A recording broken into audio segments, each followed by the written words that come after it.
2026년 5월 2일, 문득 지난해 겨울이 떠오릅니다. 그날의 빗소리는 유난히도 무겁고 서늘했습니다. 창문을 때리는 빗방울 하나하나가 마치 제 가슴에 박히는 차가운 목 같았으니까요. 식탁 위에 놓인 빳빳한 고지서 한 장, 다주택자 종합부동산 세고지, 그 활자들이 마치 살아서 저를 조롱하는 것만 같았습니다. 숫자 뒤에 붙은 동그라미들을 세고 또 세어보았지요. 평범한 맞벌이 부부인 저희가 평생을 안 먹고 안 입고 모아도 갚을 수 없는 그야말로 숨통을 조여오는 거대한 세금 폭탄이었습니다. 손끝이 파르르 떨려왔습니다. 이 종이 쪼가리 하나가 제 40년 인생을 통째로 부정하고 짓밟는 것 같았거든요. 왜 그랬을까요? 왜 그토록 착하고 순종적인 며느리로만 살려고 했을까요? 부모님의 은혜라며 눈물까지 글썽이며 받았던 그 낡은 빌라 한 채가 사실은 시부모님이 자신들의 보유세 부담을 피하기 위해 제게 떠넘긴 시한폭탄이었다는 것을 저는 왜 그날 알아채지 못했을까요? 불과 6개월 전이었습니다. 아버님은 서울 강남의 최고급 한정식 집으로 저희 부부를 부르셨지요. 김이 모락모락 나는 옥돔구이와 갈비찜 사이로 두툼한 서류 봉투 하나가 제 앞으로 스윽 밀려왔습니다. 서연아, 너희들 고생하는 거 애비가 다 안다. 이거 저기 변두리에 있는 낡은 빌라지만 나중에 재개발되면 큰 돈 될 거다. 너희들 앞날을 위해서 주는 거야. 그 따뜻한 음성에 저는 바보같이 눈물까지 훔쳤습니다. 아, 나를 진짜 식구로 인정해 주시는구나. 명절마다 전 부치며 허리가 끊어지게 고생한 보람이 있구나. 그렇게 믿었지요. 남편 역시 제 손을 꼭 쥐며 아버지께 연신 고개를 숙였습니다. 우리는 그 서류 봉투가 우리의 미래를 밝혀줄 동아줄인 줄 알았습니다. 하지만 그건 동아줄이 아니라 저희 목을 매달 올감이었습니다. 2025년 하반기 정부의 다주택자 종합부동산세 중과 정책이 본격화되자마자 자산가였던 아버님은 철저하게 계산기를 두드리셨던 겁니다.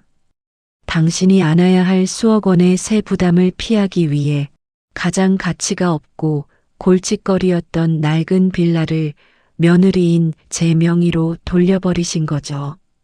증여라는 아름다운 포장지를 씌워서 말입니다.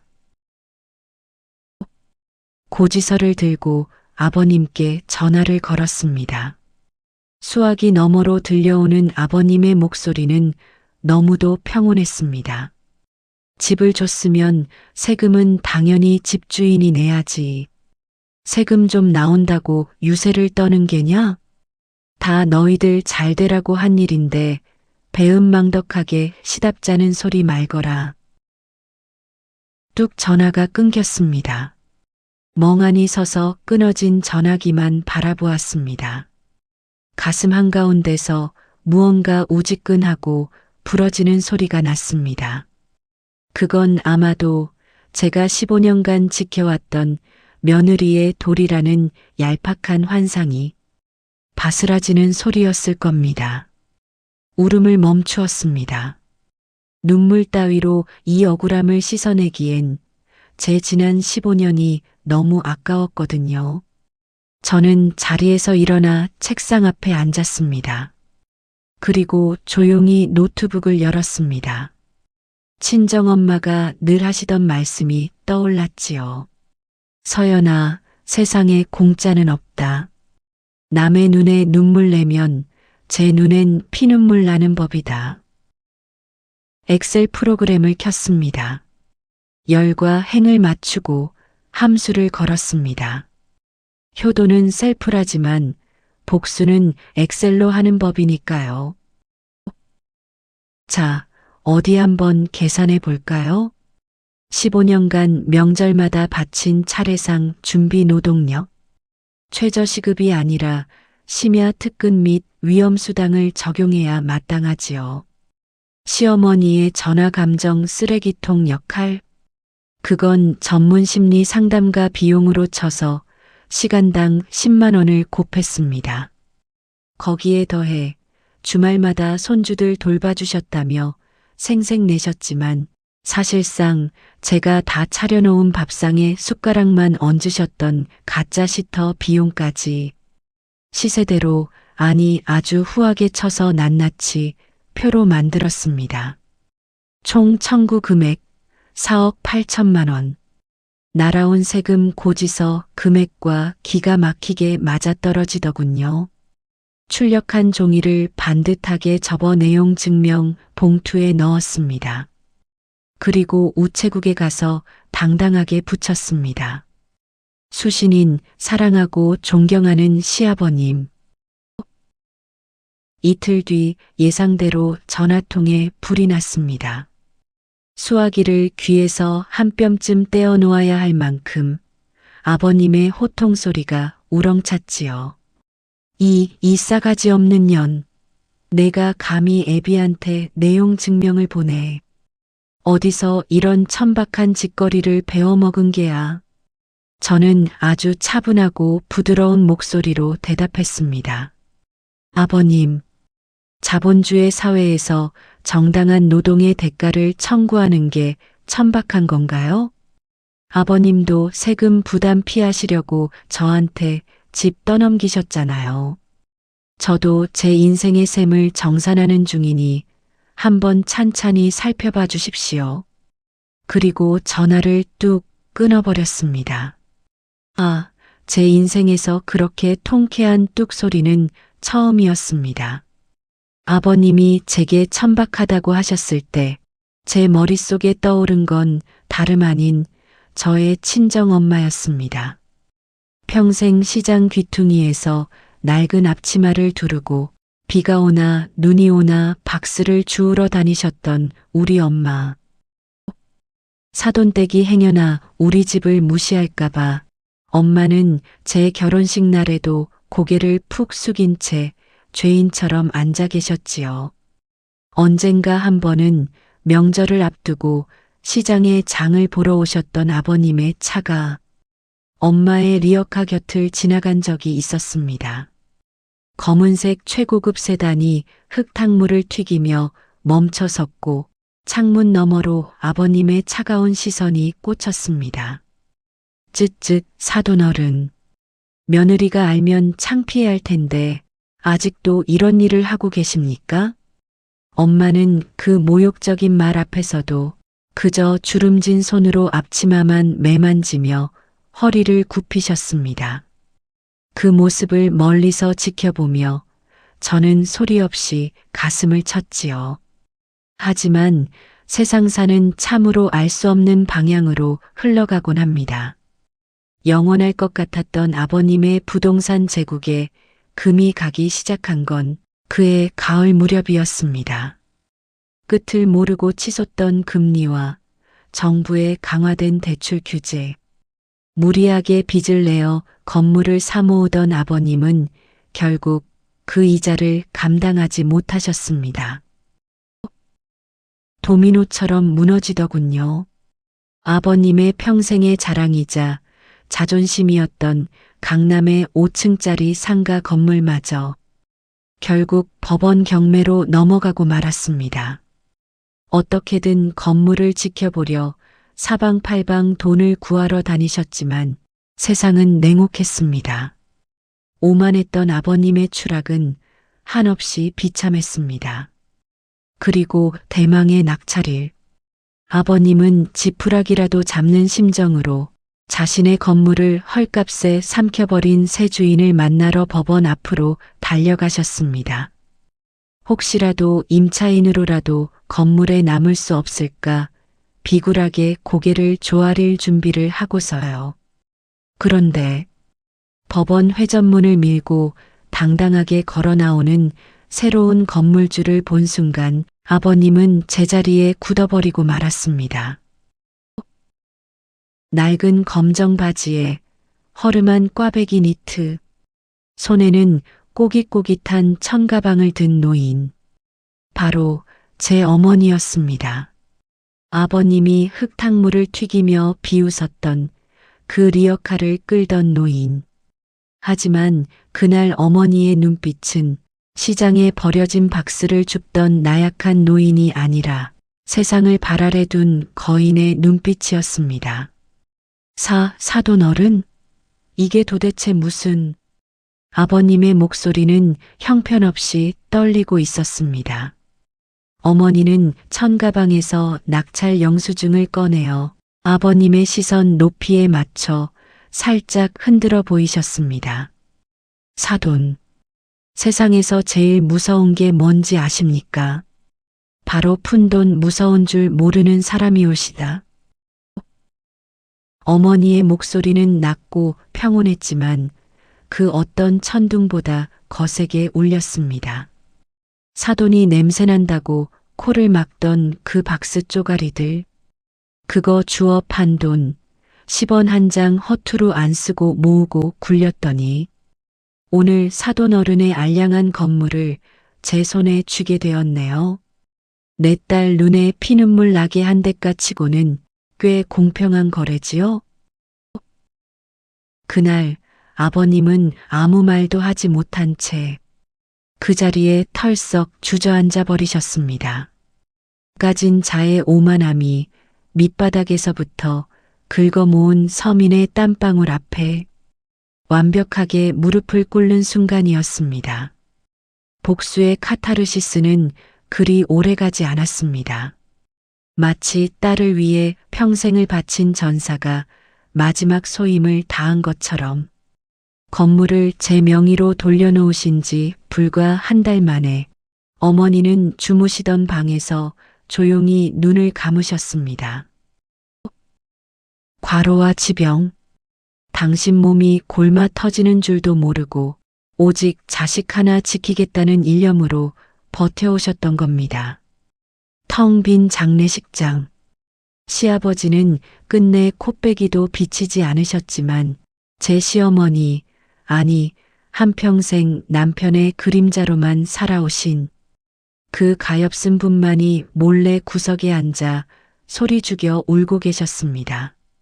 아마도 우리 엄마의 지독한 삶에서 당신의 처량한 신세를 보셨던 걸까요?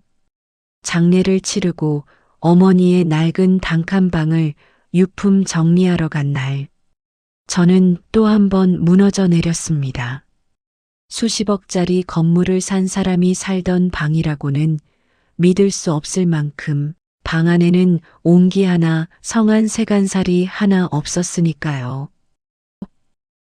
주인 잃은 낡은 스웨터를 품에 안고 짐승처럼 울부짖던 그때 제 시선이 방구석 해진 노란 장판 모서리에 머물렀습니다. 어머니가 살아계실 때도 늘 청테이프로 덕지덕지 붙여놓으셨던 그곳. 이상하게도 그날따라 그 장판 밑에서 어머니가 저를 부르는 것만 같았습니다. 떨리는 손으로 청테이프를 뜯어내고 장판을 조심스레 들어 올렸습니다. 그리고 저는 그 밑에 숨겨진 엄마의 피눈물과 마주하게 되었습니다. 장판 밑에는 겹겹이 싼 검은 비닐봉지가 숨겨져 있었습니다. 그 안에는 곰팡내 나는 낡은 통장 수십 개와 손때 묻은 낡은 수첩 하나가 들어 있었지요. 통장 겉면마다 삐뚤빼뚤한 글씨가 적혀 있었습니다. 우리 서연이 교복가, 서연이 시집갈 때 체면 세울 돈. 그리고 가장 두꺼운 통장에는 이렇게 적혀 있더군요. 우리 딸 사돈댁에서 쫓겨나면 살 집 방어용. 어머니는 알고 계셨던 겁니다. 가진 것 없는 집안의 딸이 부잣집으로 시집가서 겪을 멸시와 서름을, 그래서 당신은 밥 한 끼 제대로 챙겨 먹지 않으면서도 박스를 줍고 남의 집 허드렛 일을 하며 10원짜리 하나까지 이 장판 밑에 밀어 넣으셨던 겁니다. 자식을 위한 가장 지독하고도 서글픈 비자금이었습니다. 수첩을 펼쳤습니다. 거기엔 일기장처럼 쓴 저에게 차마 전하지 못한 편지들이 가득했습니다. 서연아, 오늘 내 시아버지가 내 리어카를 보고 혀를 차더구나. 화가 나기보다 가슴이 철렁 내려앉았다. 우리 딸이 저런 분 밑에서 얼마나 숨죽이고 살까 생각하니 애미 가슴이 찢어지는구나. 서연아, 엄마가 건물을 하나 샀다. 내 시아버지가 제일 아끼던 건물이라지. 이제 그 영감탱이가 널 구박하면 이 애미가 당장 쫓아가서 방 빼라고 할 거다. 그러니 우리 딸 기죽지 마라. 내 뒤에는 든든한 건물주 엄마가 있다. 아, 엄마. 바보 같은 우리 엄마. 차갑게 식어버린 뒤에야 마주한 엄마의 뜨거운 사랑 앞에서 저는 수첩을 끌어안고 장판 바닥에 엎드려 짐승처럼 울었습니다. 왜 이 깊은 마음을 저는 엄마가 떠난 뒤에야 알게 된 걸까요? 그렇게 정신을 잃고 울고 있을 때 누군가 제 어깨를 가만히 다독였습니다. 놀라서 고개를 들어보니 시어머니셨습니다. 혼자 유품을 정리할 며느리가 안쓰러워 남편 몰래 찾아오신 거였지요. 어머님은 바닥에 떨어진 수첩을 주워 찬찬히 읽어 내려가셨습니다. 그리고 당신의 주름진 뺨 위로도 투명한 눈물이 흘러내렸습니다. 사돈은 참으로 거인이셨구나. 껍데기만 화려하고 속은 시궁창 같은 우리 집안보다 천배만배는 훌륭하고 강한 분이셨어. 어머님은 수첩을 제 품에 안겨주시며 저를 꼭 끌어안아 주셨습니다. 그 순간 저는 느꼈습니다. 어머님 역시 아버님의 권위주의적인 가부장제 아래서 평생을 숨죽여 살아온 또 다른 피해자이자 불쌍한 여인이었다는 것을요. 우리 두 사람은 그렇게 좁은 단칸방에 앉아 한참을 함께 울었습니다. 그날 이후 어머님의 눈빛이 달라졌습니다. 사돈의 죽음과 그 장판 밑의 수첩이 평생 누구의 아내, 누구의 엄마로만 살아왔던 70대 노인의 가슴에 어떤 뜨거운 불씨를 지핀 것이 틀림없었습니다. 건물을 잃고도 여전히 정신을 못 차린 아버님은 집안에서 더욱 폭군처럼 군림하려 드셨지요. 어이, 밥은 안 줘? 물 한 컵 떠오는 게 그리 힘들어? 호통치는 아버님을 등지고 어머님은 안방으로 들어가셨습니다. 그리고 10분 뒤 바퀴 달린 작은 캐리어를 끌고 거실로 나오셨지요. 당신 지금 뭐 하는 짓이야? 눈을 부라리는 아버님을 향해 어머님은 평생 한 번도 내본 적 없는 단호하고 명징한 목소리로 말씀하셨습니다. 뭐 하긴요? 퇴근합니다. 내 평생 당신 뒷바라지하며 살았으니 이제 그만 하직하고 내 인생 살려오. 요즘 말로 조론이라고 합디다. 혼자 잘 지내시고 밥은 알아서 차려 드시오. 육중한 현관문이 닫히는 소리는 어머님 인생에서 가장 아름다운 축포 소리였을 겁니다. 어머님이 갈 곳은 정해져 있었습니다. 바로 제 어머니가 남겨주신 그리고 제가 물려받은 그 상가 건물. 건물의 꼭대기층 예쁜 가정집을 어머님을 위한 공간으로 꾸며드렸거든요. 아유, 며느리 건물에 월세 내고 사는 시어머니라니. 이거 세상이 말세긴 말세다, 그치? 어머님은 그렇게 말씀하시면서도 소녀처럼 까르르 웃으셨습니다. 무채색 옷들만 입으셨던 어머님은 생전 처음으로 백화점에 가서 밝은 민트색 니트와 청바지를 사입으셨습니다. 거울 앞에서 빙그르르 도는 어머님의 모습은 70대 노인이 아니라 이제 막 사랑에 빠진 20대 청춘 같았습니다. 네, 맞습니다. 어머님은 마침내 자기 자신과의 달콤한 연애를 시작하신 겁니다. 졸혼 이후 어머님의 일상은 완전히 뒤바뀌었습니다.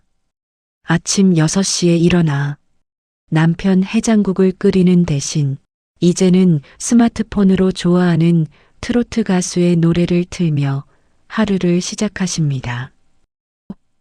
방 안은 온통 그 가수의 하늘색 굿즈로 도배가 되었지요. 어느 날은 형광색 응원복을 입고 거실에서 응원봉을 흔들며 영웅 오빠 하고 소리치시는 모습을 보고 제가 과일을 깎다 말고 배를 잡고 웃은 적도 있습니다. 어머님, 그분이 어머님보다 한참 어린데 왜 오빠예요? 제가 묻자 어머님이 새침하게 대답하시더군요. 얘는 내 심장을 뛰게 하면 다 오빠야. 내 시아버지는 내 심장을 썩게 했으니 웬 수고. 아, 정말이지 우리 어머님 너무 귀여우시지 않나요? 어머님의 70번째 생신날. 우리는 비싼 한정식집 대신 어머님이 그토록 가고 싶어 하셨던 트로트 가수의 콘서트장으로 향했습니다. 수만 명의 인파 속에서 야광봉을 흔들며 방방 뛰시는 어머님. 그 곁에서 저 역시 목청껏 소리를 지르며 노래를 따라 불렀습니다. 시어머니와 며느리. 세상에서 가장 가깝고도 먼 사이라지만 그 순간만큼은 우리는 그저 같은 상처를 딛고 일어선 두 명의 자유로운 여자일 뿐이었습니다. 노래가 끝나고 땀범벅이 된 어머님이 제 손을 덥석 잡으셨습니다. 서연아, 나 이제 진짜 살아있는 것 같다. 고맙다, 내 딸.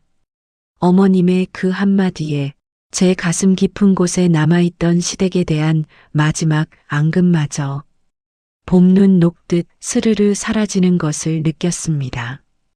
어머님, 이제 그냥 저한테 언니라고 하세요. 우리는 콘서트장 한가운데서 서로를 부둥켜 안고 펑펑 웃었습니다. 반면 한때 세상을 호령했던 아버님의 삶은 어떻게 되었을까요? 재산의 절반을 세금과 경매로 날리고 아내마저 떠나버린 그 크고 차가운 저택에 홀로 남겨진 노인. 들리는 소문에 의하면 태어나서 제 손으로 라면 한 번 끓여본 적 없던 아버님은 이제 매일 저녁 편의점 도시락과 즉석밥으로 끼니를 때우신다고 합니다. 전자레인지가 돌아가는 그 3분 동안 아버님은 무슨 생각을 하실까요? 당신이 쥐고 있던 그 대단한 권력과 돈이 사실은 얼마나 허망하고 부질없는 것이었는지를 이제는 깨달으셨을까요? 글쎄요. 복수는 엑셀로 시작했지만 가장 잔인한 형벌은 결국 지독한 외로움이라는 것을 아버님 스스로 견뎌내셔야 할 몫이겠지요. 다시 봄이 찾아왔습니다. 옥상 정원에 앉아 커피를 마시며 올려다본 하늘은 시리도록 푸르고 눈부십니다. 세금 폭탄으로 시작된 이 기막힌 소동은 결국 저와 어머님에게 진짜 인생을 되찾아 주었습니다. 장판 밑에 피눈물을 숨기며 저를 지켜주신 우리 엄마, 그리고 그 사랑을 깨닫고 남은 생을 찬란하게 태우고 계신 어머님. 이 모든 것이 어쩌면 하늘에서 지켜보고 계실 우리 엄마가 서툰 저희를 위해 짜놓은 완벽하고도 눈물겨운 각본이 아니었을까? 생각하곤 합니다. 세상의 모든 엄마와 며느리, 그리고 자신의 이름으로 오늘을 살아가는 모든 여성들에게 전하고 싶습니다. 당신의 희생은 결코 공짜가 아니며 당신의 삶은 그 어떤 숫자나 엑셀표로도 환산할 수 없을 만큼 눈부시게 고귀하다는 것을요. 그러니 이제 우리 앞엔 더 이상 눈물 흘릴 일 없이 서로를 기대며 웃을 일만 남았습니다. 그렇지요, 엄마. 그리고 나의 가장 든든한 언니, 우리 어머님.